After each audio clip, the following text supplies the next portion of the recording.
This conference will now be recorded.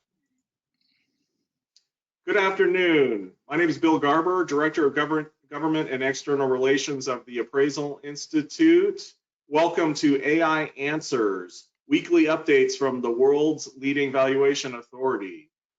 Today, we're joined by Adam Johnston, the Chief Appraiser for Genworth Mortgage Insurance, who's joined us today to talk about virtual inspection software programs currently available to the real estate valuation profession. These programs have become much more prolific or numerous in the marketplace as a result of COVID-19 and the policy changes from the government-sponsored enterprises and loan guarantee agencies that have moved very quickly to a exterior only allowance or a desktop appraisal allowance in lieu of a full interior and exterior inspection appraisal. Adam is Chief Appraiser of Genworth Mortgage Insurance. In his role, he manages a team of review appraisers who provide appraisal support to all U.S. mortgage insurance functions. In addition to his more than 25 years of appraisal experience, Adam is a former police officer and he served in the U.S. Marine Corps, and he holds the SRA and AIRRS designation. Adam, thanks very much for your time today. We really appreciate your perspectives. Bill, thank you very much for the invitation, and I'm grateful to the Appraisal Institute for providing a platform to have these kind of discussions. You know, as we move through periods of rapid change, I think it's very important that we have that we're quick to digest new information, distribute it, and help one another out. I'll start off by saying we're going to cover some important topics, aspects of the drive-by and desktop and virtual inspections today. I'm by no means the world's foremost expert on this technology, and I'm scratching the surface as well. But what I'd like to do is be able to share with you some of the information that I've uncovered, and hopefully that'll be helpful in your practice as you ask questions of these technology providers and utilize practices that will protect you and others from potential fraud risks. So we'll talk through those things. So first off, we'll cover desktops and drive-bys in the current environment today, the potential benefits and risks. We'll answer the question, can we do them? We'll look at resources that we can check to get info on the subject. And then we'll dig in, spend a bulk of our time talking about borrower supplied photographs, which is a little newer topic of conversation today. We'll look at, can we rely upon the information? We'll talk about the benefits and risks, and we'll dig into the 5 ways in which fraud can be committed with borrower supplied photographs, and 5 ways that we can reduce that same fraud risk. And that will include equipping you with a series of questions that you might consider asking of technology providers before you rely upon their software in obtaining borrower supplied pictures. So to get started, as Bill mentioned, I'm a certified appraiser on the residential side, and having been a police officer, Marine Corps, I'm certified home inspector, and have a Six Sigma black belt and agile and lean process background, which all kind of digs into why I go into the questions that I go into, and why I think it's important that us as appraisers, we're technical people, that we should be asking these technical questions to make sure we can be comfortable with the information we rely upon. I currently serve as the Chief Appraiser of Genworth Mortgage Insurance. And you know, mortgage insurance is important in our housing industry. We typically insure mortgages in the higher loan to value spectrum, so think 80% and above. So property valuations appraisals are very important to us, and we certainly value the independent and objective perspective of the appraiser. So for a little background, desktop and drive-by appraisals have been around a long time. Drive-bys used a little bit more, but now we've seen them rise to the forefront because of the COVID-19 pandemic and a lot of the restrictions, not only for health reasons, but government limitations on appraisers' normal course of business. So we have quarantine orders, but this adaptation was appropriate and necessary because it not only protects the health and well-being of the appraiser, but the homeowners and those we come in contact with, while still keeping the mortgage process moving, which is important in this difficult time. And really important to us as appraisers is that it allows professional appraisers to continue to serve as the trusted backbone of property valuation, which I think we'd all agree that's important. So desktops and drivebys, are they good or bad? There's really no simple answer to that question of goodness. They are what they are, as in they have both potential benefits and risks. The key is to pair those services with the right and circumstances and effective risk controls. So all valuation services have a level of risk. All inspection levels have a level of risk. Some of the things that we think about would be information asymmetry, information the borrower may have that the appraiser doesn't know, appraiser competence, hard to admit, but that is a risk. Latent conditions, things that aren't visible to the appraiser that may be present with the property, and then of course comp info, reliability and availability. So these are risks that we know are there. But with risk, lenders, investors, mortgage insurers, GSEs, we determine risk appetite. How much risk do we want to take? And in order to make that important determination, and we have to understand both the frequency that the risk manifests as well as the severity when it occurs. We look at risk in a broader context, such as loan characteristics, market risk, pricing adequacy, so priced for the risk. Is the mortgage risk already on the books? So is it a new risk we're taking, or is it a risk I already have? Such as think about a rate term refinance with the same borrower that you already have the refi with. And then prior knowledge. So think about an example that would be GSE database. A large database, a lot of property information. They may have had appraisals on that property on multiple occasions, so they may view the risk a little differently, and that may help drive the desktop or drive-by adequacy. From an appraisal standpoint, we think about USPAP. That matters to us as appraisers. USPAP does not require an interior inspection by the appraiser, and it does not prohibit an appraiser from relying upon information provided by the borrower. As an appraiser, we make assumptions, normal assumptions, extraordinary assumptions in the normal course of business. And but it is important for us to determine whether the information we rely upon or that we use is reliable and useful. It's important that we determine whether the scope of data collection and inspection is sufficient to produce credible assignment results in the context of the intended use. And so that's kind of serve as the underpin as we talk about these borrower supplied photographs and how do we make some determinations about reliability. The potential benefits of drive-bys and desktops is that they, in many cases, are less costly to the borrower and client. They may be faster to get completed than a traditional appraisal with interior inspection. And of course, a benefit is that it allows appraisers to continue to serve as evaluation providers while keeping the mortgage process moving during crises like COVID-19. And hopefully we don't face through a crisis like this again. But if we do, if we've got nimble and agile appraisers, we can pivot and continue to provide those appraisal services and keep that mortgage machine moving. And post-COVID, we can acknowledge that we face competition from other types of valuation products and services that are out in the marketplace today. By having services that effectively compete with those, we can stay, as we should, at the forefront as the valuation providers of choice. So let's talk a little bit about potential risks then. So the opposite side of the equation, when we have less information about the subject property, we may have to make certain assumptions, and those may include reliance on borrower supplied photographs. Please know that appraisers are not obligated to obtain, utilize, or rely upon borrower supplied photographs. And while they can be useful in providing helpful addition to detail, it's also important that we have confidence that the pictures are actually the subject property. Appraisers are also responsible for determining credibility, and that means that we may seek corroborating evidence or alternative information to make sure it lines up with other information we're getting. So using the checks and cross checks. We all know that there are resources that we may use.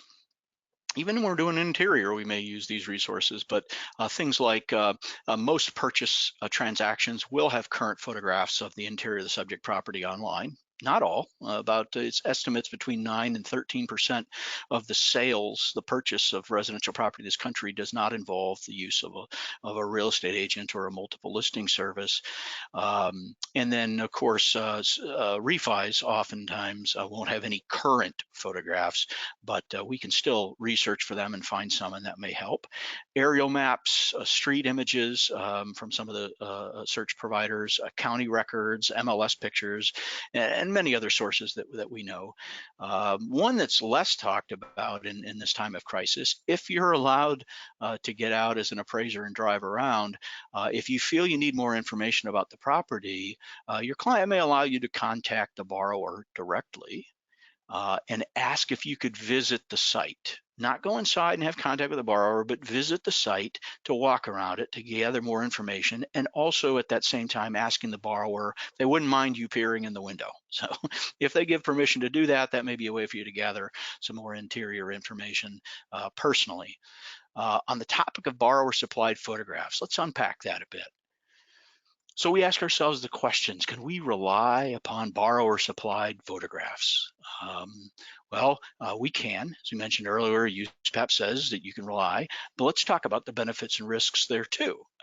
Benefits, potentially more information about the subject property than you would have relying on county records, which could lead to a more reliable valuation. If you know the property was in a certain condition or had certain updates, and you can include those in the appraisal, it result in a more reliable valuation. On the risk side, there's a risk that the information that you were given is actually not the subject property. And if I'm a borrower and I want to misrepresent my property, I'm probably going to give you, a updated kitchen and not my standard kitchen. I'm probably going to give you an picture of an updated master bath and not a standard bath.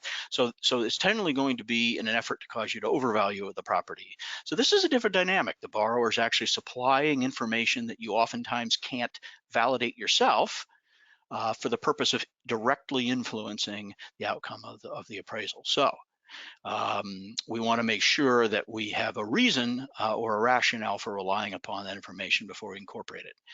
So fraud, which is an attempt or an effort to deliberately deceive another party for your own enrichment or the enrichment of another. Fraud involves two key elements.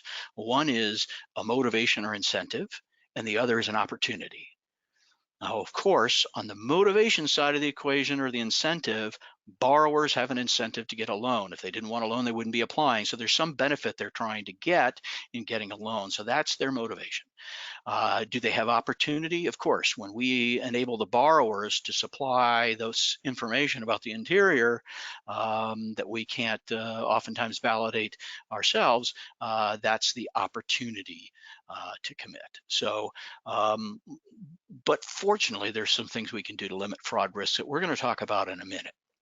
So we can't solve for 100% of the risk. Well, I'll just be honest up front. We can't solve for 100%, but what we want to do is eliminate most of those risks, the key risks, the things that that we should lose sleep about.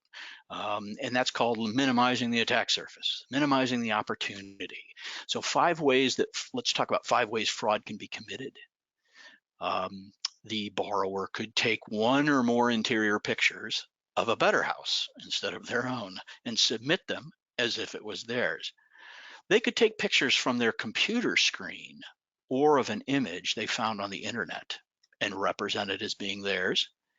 They could alter latitude and longitude geocode information or date and time information on pictures they submit to you to help conceal the fact that it wasn't the right location. They could also strategically photograph or use photographs from angles that will conceal defects they know are there and they don't want you to see, and that's the information asymmetry I mentioned earlier. So how can we limit some of these fraud risks? Well, fortunately, there's some third-party applications in the marketplace that allow the borrower to capture images for you, but we want to make sure that those providers are incorporating technology that has very strong fraud controls. Utilizing those third-party applications with strong fraud controls will significantly reduce the risk of location manipulation, of date and time manipulation, the use of pictures from the internet, the use of pictures taken on a computer screen, or concealing defects, as we mentioned earlier. So let's peel back that onion a little further. So location manipulation. Many phones, most modern phones geocode, meaning that they put the latitude and longitude, they have it in the phone. Where is that phone at? So it pinpoints its location, typically within 20 feet. So there's an opportunity to manipulate that. Software providers can use technology that compares the latitude and longitude of where that property is supposed to be against the latitude and longitude that's coming back in the metadata of the pictures. We want the software providers to also prevent the manual adjustment of location. So if we think about people who have there's easy software available out there today. You can download on your phone that enables you to alter that latitude and longitude and date and time. Very simple, affordable software, and that is readily known, and it certainly wouldn't take anything more than an internet a search tool to find it if you didn't already know it was there. So because that's readily available, we want to minimize that risk. We want the technology provider to do that by detecting that alteration. Another thing that they can do to help limit that is they can detect if there are rooting or jailbreaking of the phone has occurred. And if it has, preventing that borrower from uploading photographs when they've rooted or jailbroke their phone. Because you could actually go into the phone and you could alter the location of the phone, the latitude and longitude. You could manually edit that and also its date and time. And you could use that, of course, then to manipulate what the photographs said. And then preventing the use of a computer to send pictures. So there's a lot more risk when a borrower can sit at their computer and email pictures or upload them, because those may not be pictures of the house. And of course, they can use the editing software readily. We want software providers that validate the date and time of the picture. So I know that if you started the application at 2 p.m., that the picture should be coming back at 2:03. They should be coming back, and I can determine what the actual time is versus what your phone, the data in the pictures is coming back with. And we want to make sure the software provider isn't having their software utilize pictures that are stored on the camera where they could be edited. So think about applications where the photographs, the minute they're taken within the application, are actually automatically uploaded. So the person using the phone doesn't have the ability to intercept and edit. And that includes the ability of a provider to detect the utilization of airplane mode. Some folks that want to commit fraud will actually interrupt the upload sequence by immediately flicking their phone into airplane mode, which disconnects them from signals. They edit the picture if that's available, and then flick it back off airplane mode and resume the upload. We also want to, look for providers that limit the time the borrowers can photograph from the time they open the application. So if you start the process, you have 30 minutes to take all your pictures. This also limits the risk that someone had time through one of these other means to edit. There are, when we talk about detecting the pictures downloaded from the internet, there are some providers out there that are utilizing tools that actually search the internet for pictures, and they attempt to match the pixels to what a person has uploaded to detect suspicious reuse of photographs off the internet. Another one I mentioned was the photographs in a computer screen. You might ask yourself, how could someone know that it was a computer screen photograph? Well, artificial intelligence, machine learning tools have been used in this space to detect reflection that's coming back in the picture, that it may be of a computer screen. There's also some depth assessment that can be done. And on the AI side of the equation, inconsistency of ceiling height, shadows or sun at the day or time of picture. So if you took the picture at 6 o'clock at night and it's dark outside, but yet the picture that you took the picture is coming up is bright sun shining through, that mismatch AI can detect if it's trained to. Excessive elapsed time between picture taking and evidence of phone movement. So if you turn on you have your phone location on your location service and you move about the house and you're watching that on your phone, you'll actually see that there are small movements as you move about the house. Well, if all the pictures were taken from a computer screen, I would see you generally sitting in the same place. And that lack of movement can be a signal. It doesn't mean that fraud has been committed. It just means that there's a red flag. And if there's a red flag, we want the appraiser should know about it.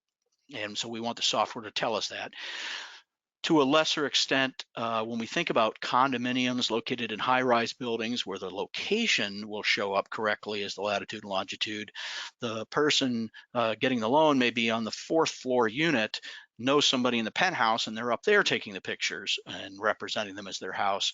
That's a little more difficult to solve. Some are using barometric readings on the phone to determine is there height elevation change, etc. It's again, there's some holes there, but these are things that again are just limiting the opportunity, not completely erasing it.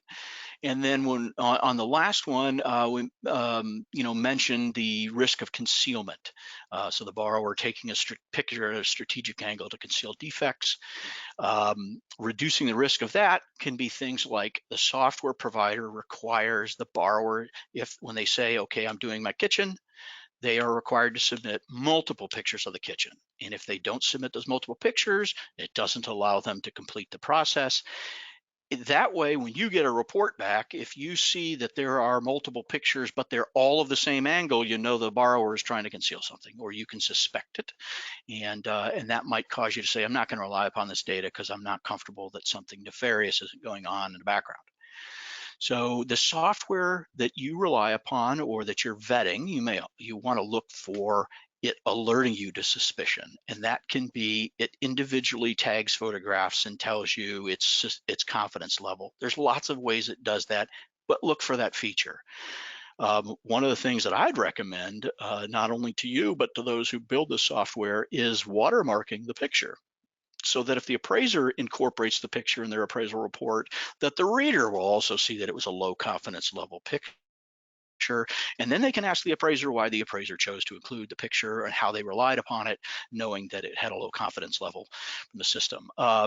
It should alert you if there's inconsistencies detected in location. So maybe the picture seems to have been taken in different places. This can happen with nothing bad on the part of the borrower. Sometimes the location services cause drifting and it looks like the borrower was in 3 different houses, but it's all in one tight little vicinity.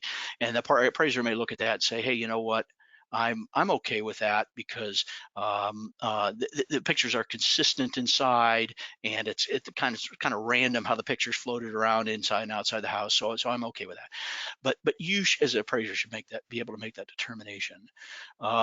And you clearly want a report from the provider. So whatever provider that you're relying upon should be providing you a report that includes all this information about, with the pictures, et cetera, that the borrower supplied. And so it's something you can add to your work file. And you want to have evidence of what you relied upon. And importantly, providers that allow others after the fact to access the same report you looked at. So think about lenders, GSEs, mortgage insurers, and investors who want to audit later. They should be able to get to that data and not be hassling you for your work file. So let's move on to video. So there's some discussion of video. I recommend video more as a secondary check. So if you use a robust software provider up front for your pictures, let's talk about the case of the condominium where we're not really sure what floor the borrower's on. If I ask the borrower to do a live video with me, where they walk up to their front door, their unit, and show me the unit number on the front door, and then walk me through the house, I can have a better confidence that one, the photographs and the video align, and that they were outside their door, right? So not perfect, but still reduces the risk. On a detached home or a cluster type, maybe you'd have the borrower start at the mailbox, walk up to the front door, et cetera, walk through. So another idea for you. So let's kind of conclude this with talking about a few do's and don'ts. These are just my recommendations. So on the do side of the equation, I do recommend that you disclose in the appraisal report all the information from the borrower that you relied upon. And I recommend that you explain why you determine the information to be reliable and what information you excluded as being unreliable and why. If you relied on something that had a low confidence, explaining why you got comfortable with it will help the reader to understand in case someone checks later. I do recommend that you check other sources, online pictures, exterior pics, aerials, etc. Look for externalities that might be present. And then I would compare the information provided by the borrower and look for consistency with the age and condition. If it's a 1950s, traditional ranch from the exterior, and but they show a picture of the kitchen and it's got 14-foot ceilings, and custom, you might want to question whether that was the interior of the house. Pretty obvious. If the pictures the borrower provided showed snow outside and it's summer, you might question that, or showed a panoramic view. So a couple of examples. Now let's pivot to the do nots. I recommend that you do not accept pictures provided directly to you from the borrower's phone without using a third-party app having strong fraud controls. So we talked about the fraud controls already. I'd recommend using an app that had strong fraud controls and not accept phone, because as we talked about all the little ways fraud can be committed, it's going to be really challenging for you to detect on your own if you have borrower email you a bunch of pictures. I recommend that you do not accept anyone who tries to force you to rely upon a third-party application that you have not vetted in the ways that we just talked about. Ask the questions. I recommend that you do not rely on information that you're not comfortable relying upon. We mentioned earlier, you're not obligated to use that information. It's a data point. You might say, thank you for the data point, but I'm not going to use it, and because of this rationale. And I recommend that you do not do a desktop or a drive-by if you've determined that the limited information about the interior would result in an appraisal that's not credible. An example of that might be the 10,000 square foot house with clearly loaded with custom upgrades. There are properties where you're going to say, I just can't do a desktop or a drive-by and feel that I've produced a credible result in the context of the intended use. I need to get inside, and if I can't get inside, I'm sorry, I'm just not the right person for this assignment. That's an okay response. There are some loans that just can't be done this way credibly, and so don't be afraid to stand up and say those things and have that rationale. So those are the pointers that I have for you. Certainly not all inclusive, but hopefully this information is helpful to you in your daily business, and I wish the best for everyone. Yeah, thanks, Adam. That was a power-packed presentation. Can you enlighten me on how prevalent these types of applications are recognized in the user community? Are these being adopted internally within loan sellers or users at this point, or is it new to them as well? Yeah, that's a great question. So I would say some of the recent adaptations and the growing conversation about the use of drivebys and desktops, and of course the flexibilities that the GSEs have provided, that's all relatively new. One of the things, unfortunately, we don't have is any mandate on a way to track this. So when the GSEs introduced the flexibilities where the appraiser put in the map field exterior or desktop, those things are trackable. But if an appraiser relies upon a borrower photograph, there really isn't a standardization of where, when, how, or if the appraiser discloses it. I recommend you disclose it, of course. So we really don't know the frequency at which it's occurring. I would say desktops and drive-bys, that proliferation is fairly new. I think it's going to grow in use during the remainder of this crisis. Right now, small. So, but that's why it's important for us to jump on this information quickly now. And as AI appraisers, let's make sure that we're being candid, open, and transparent with our customers about the use of borrower photographs. Yeah, always. Well, Adam, thank you so much for your time today. We really appreciate your insights. I know that you're seeing a lot of this in the market today, and really there's nobody better to talk about it than yourself. Any final words or advice for AI professionals at this point? I'll finish it off with a plug for the AI, in the sense that we hold ourselves to high standards. We want to do that through the crisis, distinguish the professionalism and integrity through clearly transparent reports, and doing the due diligence, asking the questions, not being afraid to be curious.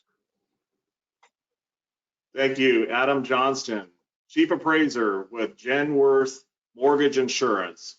Thank you for being with us today for AI Answers, the weekly update from the world's leading valuation authority.